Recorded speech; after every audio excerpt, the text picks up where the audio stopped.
I went to a few events earlier in the year in Manchester, a few kind of conferences and presentations and things like that, and I noticed that Business Growth Hub were at those events.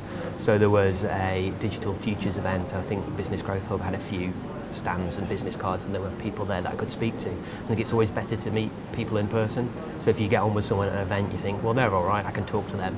And Business Growth Hub people were there in person. I could speak to them, and they seemed like interesting people to be able to help me out with the things that they could offer me.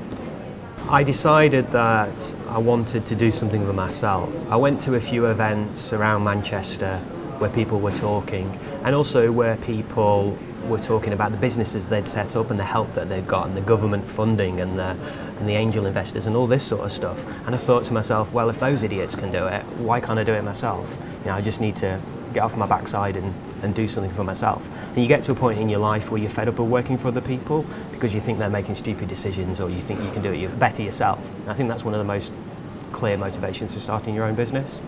I started working with Business Growth Hub, I think in April, May 2014. And I just applied to get into the Start Smart scheme, which is the scheme where they just help people from scratch who want to start up new businesses.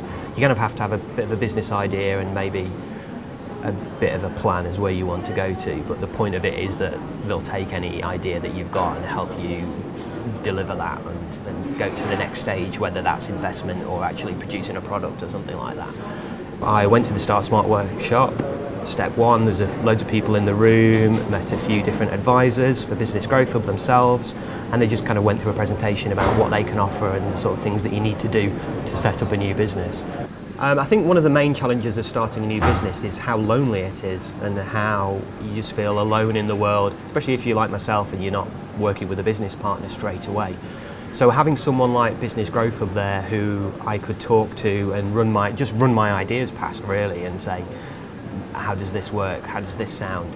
It's been fantastic to have the Growth Hub as a sounding board, if nothing else, because they'll give me feedback on whether it's a good business idea. Since working with Business Growth Hub, I've gone from a business idea to the startup phase, and now I'm moving into the growth phase for my business. So I've already done some work and got paid, and I now want to see how I can expand upon that using Business Growth Hub's help and advice to the next level. One of the great things that's happened to me over the past few months is I got chosen to be a finalist for the VentureFest competition, which was very valuable. Even though I didn't win, I got to put my business and my business idea in front of hundreds of investment professionals, angel investors, people like that. And I had a stall that was probably, just the stall that I got as part of the competition was probably worth £1,000 at a similar sort of event. And I had angel investors walking backwards and forwards, coming up, looking at my screen saying, that looks interesting, or I'm interested in football, or I'm interested in computer games, and saying, here's my business card, we'll talk about investment opportunities later.